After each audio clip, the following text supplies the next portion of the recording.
अस्सलाम वालेकुम रहमतुल्लाहि वबरकातुहू। दोस्तों, मैं इरफान खान आप तमाम का इस्तकबाल करता हूँ मेरे इस यूट्यूब चैनल में।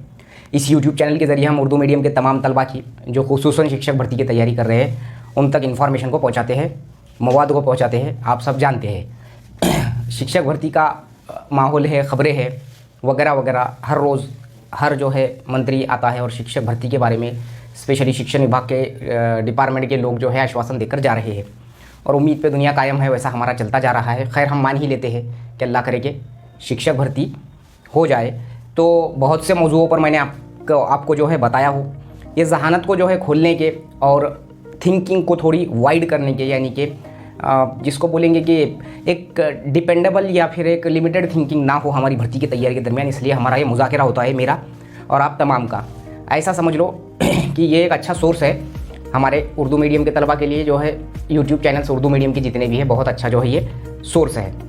अब इसमें हमको करना क्या है, आज का जो पॉइंट है हमारा वो डिजिटल मवाद और किताबी मवाद ये कितना अफेक्ट करता है हमारे पढ़ाई पर, और क्या इसका जो है जो इससे रिलेटेड हमको क्या जो है स्ट्रैटेजी हमारी रखनी चाहिए। हमारे एक जो है सब्सक्राइबर है, उन्होंने ये बताया है, देखो मैंने पहले ही बोला कि मेरे यहाँ पर बताए गए तमाम चीज़ें जो जगह से मुतालिक है, वैकेंसी से नियर अबाउट अंदाज़ होता है, और पास आउट कैंडिडेट जो होते हैं इनसे भी मुतालिक मैं एक मोटा मोटा अंदाज़ बांधता हूँ। मे भी हो सकता है कि ये गलत हो, पूरा तो गलत ना हो, लेकिन कभी ज़्यादा गलत हो, कभी कम गलत हो, ऐसा भी हो सकता है। तो डिपेंडेबल, ऐसा कि मैंने बोल दिया वो पत्थर की लकीर है वैकेंसीज़ के बारे में, या वैकेंसीज़ का छोड़ दो, पास आउट कैंडिडेट्स के बारे में सीटेड। तो हमारे एक जो है सब्सक्राइबर ने बताया, बहुत अच्छी जो है बात लगी मुझे, वो बताया है उन्होंने कि 3000 के आसपास जो है सीटेड कैंडिडेट पास आउट है। तो अब इस पे से अंदाज़ा लगाओ आप, जैसा उनका एक उस पर स्टडी अच्छी दिखी है मुझे, उनके ही पहचान में 150 लोग जो है नियर अबाउट उर्दू मीडियम के जो है 2021 में 2 सीटेड में जो है नियर अबाउट 150 कैंडिडेट पास है। तो अब ऐसा अंदाज़ लगा लो कि 3000 भी नहीं, अगर हमने वो 2000 भी पकड़े तो एक जो है अगर पकड़ भी लिए, मेरे तमाम चीज़ें जो है एक अंदाज़ के हिसाब से मैं बताता था आपको। तो अगर रहा तो मैं तो पहले ही बोल रहा कि 125 प्लस मार्क लो, कितने भी कैंडिडेट रहने दो उर्दू मीडियम में, कितने भी कैंडिडेट रहने दो 125 plus low. Dependable limited thinking में रहो ही मत, ये बात याद रखो। वो हर कोई जो है, मैं ये सोच रहा तो मेरे से आगे सोचने वाला, अपना उर्दू मीडियम का तैयारी करने वाला, ये सोच में रहने का कि वो भी आगे जाने की सोच रहा हूँ ना, तुम्हारा कितना भी हो जिगरी दोस्तों, ये चीज़ रहती। तो अगर है तो फिर कंपटीशन है ही, और ऑलरेडी बोल रहा हूँ मैं 125 प्लस लो, चाहे कुछ भी हो फिर कैंडिडेट। ये मुद्दा अलग है। डिजिटल जो है कितना असर करता है, डिजिटल मवाद है क्या एक्चुअल में ये है, आजकल का दौर बहुत फास्ट हो चुका है, पढ़ाई के तरीके थोड़े बहुत बदल गए हैं और डिजिटलाइजेशन पर डिपेंडेबल हमारा एजुकेशन सिस्टम हो गया है, जिसको हम ऑनलाइन बोलो या कोई ऐप्स के ज़रिए पढ़ाई बोलो। मैं इस बात के कभी भी खिलाफ नहीं हूँ कि अपन डिजिटल मवाद से पढ़ना नहीं चाहिए, लेकिन मैं पूरा जो है इस पर फोकस करने की कोशिश करूँगा, दोनों पहलू बताते हुए। शिक्षक भर्ती की तैयारी में मिसाल के तौर पे तुमने व्हाट्सअप, टेलीग्राम, यूट्यूब और बहुत से ऐसे ऐप है, बायजूस हो गया वगैरह वगैरह जो भी होंगे, यहाँ से तुमने जो है पढ़ना शुरू किया।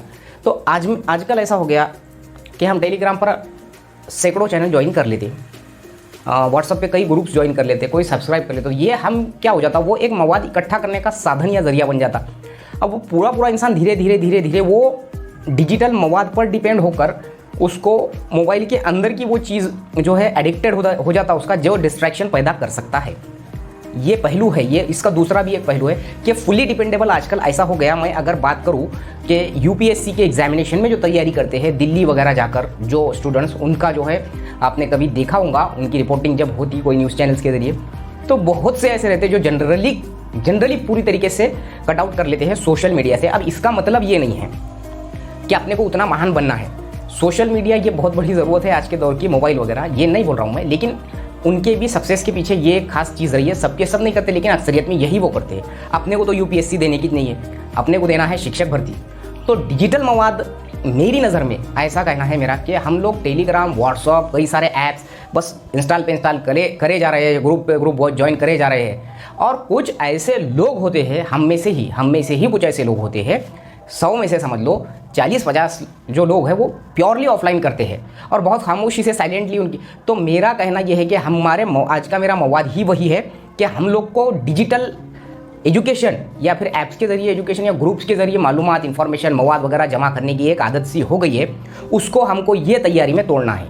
और मैं 100% श्योर हूँ कि ऑफलाइन की पढ़ाई, किताबी पढ़ाई जो जिसको बोले हम, अदर दैन डिजिटल जो है, ये 1000 गुना बेहतर है, 1000 गुना बेहतर है। कोई भी PDF, कितना भी बड़ा मवाद आप लोग ला लो और तुम मोबाइल में पढ़ो, कोई ग्रुप पे पढ़ो टेलीग्राम में, मवाद पढ़ो, और उसका ही सिर्फ 50 गुना यानी 50% यानी उसका आधा सिर्फ ऑफलाइन पढ़ो, तो तुम्हारे समझ में डिस्ट्रैक्शन लेवल में यानी कि जो समझ फहम की सलाहियत में इसमें और उसमें फ़र्क देख लो। क्योंकि आप लोग बीएड बीएड एमएड है, ये तमाम चीज़ें जानते हैं। इसका मतलब ये नहीं कि मैं बोल रहा कि एकदम महान शख्सियत बन के बस सब छोड़ दो, मोबाइल वगैरह। मोबाइल तो आजकल रोटी कपड़ा मकान और मोबाइल ये ज़रूरत बन गई, ये छोड़ो नहीं बोल रहा मैं।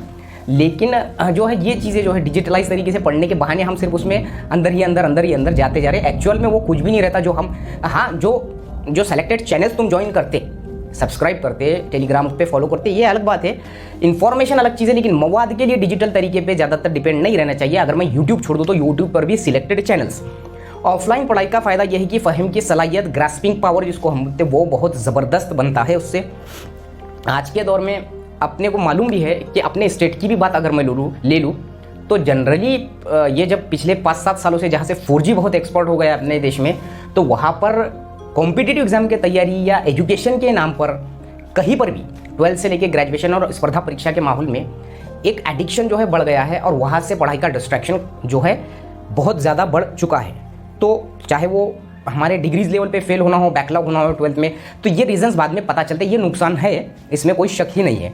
लेकिन हमको जो शिक्षक भर्ती की तैयारी करनी है 30-70 का प्रमाण रखें तो बहुत बेहतर रहेगा। ये सिर्फ और सिर्फ मेरा एक मुज़ाकरा है या राय है या मशवरा है, ऐसा भी बोले तो चलता, कि 30% उस पर डिपेंड रहो, 70% टीईटी हो, सीटीईटी हो या अभियोग्यता चाचनी हो। तुम यूट्यूब से भले ही समझ जाएंगे क्लियर कट, लेकिन तुम अदर देन जो है दूसरे ऐप्स जो है या ग्रुप्स के जरिए जब तुम सीखते तो ज़्यादातर उसमें हमको जो है गुतने की आदत हो जाती है, यानी उसमें हम इन्वॉल्व होते जाते हैं और पूरी तरीके से 2-2, 4-4 घंटे उसी में रहते हैं हम कोई भी ऐप की। तो ये आज के दौर की तो ये बहुत ज़्यादा बड़ी एडिक्शन है। तो ऑफलाइन पढ़ाई करो, ऑफलाइन पढ़ाई में ऑफलाइन किताबें जो है वो लाने की कोशिश करो, और ऑफलाइन तरीके से पढ़ने में बहुत ज़्यादा फायदा है। मैंने पहले ही बोला, उस दिन मैंने आपको जो है कुछ जो है चैनल्स के नाम बताए हैं, उसमें से 4-5 चैनल आप सेलेक्ट करके जो है हिंदी के समझते तो हिंदी के, अदर देन मैंने बार बार बताया हो कि सीटेट के लिए अरिहंत की पब्लिकेशन, और टैट के लिए अगर तुमको उर्दू के पब्लिकेशन जो लेना है वो 8वीं की स्कॉलरशिप सैफी की हो, तरक्की तालीम की हो, वगैरह वगैरह, 8वीं स्कॉलरशिप और 5वीं स्कॉलरशिप। बाकी 5वीं क्लास से लेकर तो 8वीं क्लास तक के जो मैथमेटिक्स है, इसमें बहुत कुछ बेस है, बाल भारती की किताब में बहुत कुछ बेस है। मसला यही है कि हमने जो किताबें पढ़ी बचपन में, वो किताबों को हमने पीठ पीछे डाल लिया। इवन के रियलिटी ये है इंडिया में कि यूपीएससी के सवालात की शुरुआत भी एनसीईआरटी के 5वीं के किताब से होती, ये एक सच्चाई है। और पूरे भारत में मुझे नहीं लगता कि कोई एग्जाम ऐसा होगा जो बाल भारती से लेकर शुरुआत नहीं होता होगा। हर पूरा मवाद वही है, पूरे पब्लिकेशन वही से बनते, उन्हीं का इस्तेमाल करके बनते। हमारे समझने में हम लेट लतीफ़ी करते हैं और असलियत में वही से पूछे जाते हैं। लूसेंट पब्लिकेशन की जनरल नॉलेज को पढ़ो, उसमें बहुत ग्रोथ होती है हमारी। लूसेंट का आईक्यू है। उसके बाद में अगर इधर बात करूँ तो पेडागोजी में जो है बहुत सी पब्लिकेशन है, अरिहंत है, उपकार प्रकाशन है वगैरह। वो हिंदी की जो सीटीईटी की पेडागोजी है वही अभियोगिता चाटनी टैट में पूछता है। और अगर बड़ा आंकड़ा होगा सीटेट पास होने वालों का उर्दू मीडियम में, तो सीधी सी बात है वो तो कंपटीशन रहने वाला। अपने को सोचना ये है कि 125 के ऊपर अपन ने जाना, तो अपने को ईजी गोइंग में हम लग सकते, कितना भी कॉम्पिटिशन हो, 125+। और अगर ये अंदाज़ा गलत हुआ, कम भी कैंडिडेट हुए, तो फिर तो लग जा रहे 125 पे हम लोग।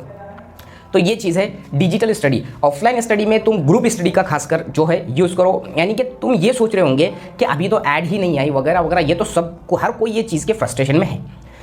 अब जो व्हाट्सअप ग्रुप, टेलीग्राम ग्रुप वगैरह वगैरह, यहाँ जो है ज़्यादा टाइम को स्पेंड मत करो और उसके बदले 2 ही घंटे ऑफलाइन पढ़ो, तुम ज़मीन आसमान का फ़र्क देखेंगे, इसमें कोई शक नहीं। और जो है अभी जिनके पास वक्त है, बॉयज़ का जो ग्रुप होता है, जेंट्स का, अगर वो एक जगह पर आते होंगे दिन भर में 1-2 घंटे के लिए, तो बहुत बेहतरीन है। एक दूसरे को ट्रिक्स बताना, एक दूसरे से ट्रिक्स समझना, जनरल नॉलेज का डिस्कशन करना, ज़हनी आजमाइश के तरीके बताना, नोट्स को निकालना। अदर दैन अगर कोई लेडीज़ है जिसके लिए ये पॉसिबल नहीं है, तो वो अगर कोई नज़दीक पास के जो सहेली या कोई उनके जो फ्रेंड है, वो 2-4 लोग ऐसे मिले, लेकिन अपनी जो है लेडीज़ का ये नहीं हो सकता पॉसिबल, तो आप लोग ऑफलाइन ही तरीके से पढ़ो। भाई आप मैरिड होंगे, घर पे स्टडी कर रहे होंगे, तो बूंद बूंद से दरिया बनता, और वही दरिया तुमको बनाना है। अगले सेशन में तुम लोग शिक्षक बन के टीचर पे जाना, ये उम्मीद रखो, ये दुआ भी करो, और एक दूसरे को कोऑपरेशन की जो है ये करो, क्या बोलेंगे, नीयत रखो शिक्षक भर्ती में कि कोऑपरेशन करते करते करते आगे बढ़ना है, और बूंद बूंद से दरिया बनेगा। अगले सेशन में अल्लाह करे कि 22-23 के सेशन, 23-24 के सेशन में तुम लोग 100% स्कूलों पे रहेंगे। अल्लाह करे कि जल्दी से जल्दी ये एग्ज़ाम हो जाए। उम्मीद है। शिक्षण मंत्री साहब ने तो 3 से 4 बार बोल दिए, कल मुख्यमंत्री साहब ने बोले, और कल परसों एक बार फिर से शिक्षण मंत्री साहब ने बोले। दूसरी पॉइंट मानधन बढ़ाने का भी उन्होंने बोले। अब देखो, आश्वासन पे थोड़ा बहुत तो अपन यकीन कर लेंगे, मान ही लेंगे कि ये दिसंबर तक उन्होंने भर्ती ले लेंगे। एकदम आंग पे आने से बेहतर कि भाई कल एग्ज़ाम घोषित हो गया तो तुमको तो पता ही है, बहुत खतरनाक चीज़ है ये ज़हनी आजमाइश और मैथमेटिक्स। ये अगर पकड़ लिया इसने अपने को पेपर के अंदर, तो अपना पूरा स्कोर खत्म करके ही छोड़ता ही है, ये बात याद रखो। मैंने पहले ही बोला, अगर 80 मार्क का भी ज़हनी आजमाइश रहा तो उसमें 20 से 30 मार्क वो रहते जो तुमको आ सकते, मैं ये 100% श्योर बोल रहा हूँ। लेकिन उसका तज्जिया करने के बाद 5वीं और 8वीं के स्कॉलरशिप में से ऐसे सवालात उठा के आ सकते जो तुमने उसको कभी लुकआउट करे ही नहीं होंगे। तो उसको देखो, 8वीं की स्कॉलरशिप पर कॉन्सेंट्रेट करो, सैफी की हो, तरक्की तालीम की हो, नवनीत की हो, जो तुमको बेस्ट लगती वो। उर्दू मीडियम में मालिकाओं में मिलते शायद ये। बाकी अदरवाइज मैंने 5वीं, 6वीं, 7वीं और 8वीं ये 4 क्लास की किताबों पर पहले कॉन्सेंट्रेट करो बोला, मैथ्स के हद तक, और तुमको बाकी भी चीज़ें मैंने बता दिया। वैसे वीडियो आज का वही था कि ऑफलाइन और डिजिटल जो है मवाद, इसमें फ़र्क है और फहम में भी फ़र्क है, बहुत सी चीज़ों में फ़र्क है। अदरवाइज आज का वीडियो अच्छा लगा, लाइक करो, कमेंट करो, शेयर करो उर्दू मीडियम में, और दूसरों तक भी ये पहुँचाओ उर्दू मीडियम में खुसूसन। और शॉर्ट्स वीडियो जो है मैं जो डाल रहा हूँ जनरल नॉलेज के, आपका जनरल नॉलेज बहुत ज़्यादा मैं कवर करूँगा इंशाल्लाह। शॉर्ट्स, यूट्यूब शॉर्ट्स के जरिए तुम्हारे भी वक्त की बचत हो जाती। शॉर्ट्स को देखो तुम, यूट्यूब शॉर्ट्स को जब भी मैं अपलोड करता हूँ 1-1 मिनट का, उसमें अलग अलग मालूमात डाल रहा हूँ। जैसा जैसा एग्जाम नजदीक आएगा मैं वैसा करूँगा। और बहुत से IQ के ट्रिक्स, शॉर्ट ट्रिक्स, रियाजी के शॉर्ट ट्रिक्स जो मुझे आते होंगे वो मैं करके बताने की कोशिश करूँगा। लेकिन group study is one of the most important source for competitive examination, ये साबित बात है। UPSC लो, MPSC लो, कुछ भी लो, एकल कोंडे बनो मत। अकेला अकेला रह के, अकेला अकेला पढ़ के कोई कुछ तीर नहीं मारता। दोस्ताने में, फ्री फ्रैंक माहौल में पढ़ के एक दूसरे से सीखने की कोशिश करो, और इंशाल्लाह आगे आप नए सेशन में अल्लाह करे कि जल्दी से जल्दी ज्वाइन हो जाए। अस्सलामु अलैकुम।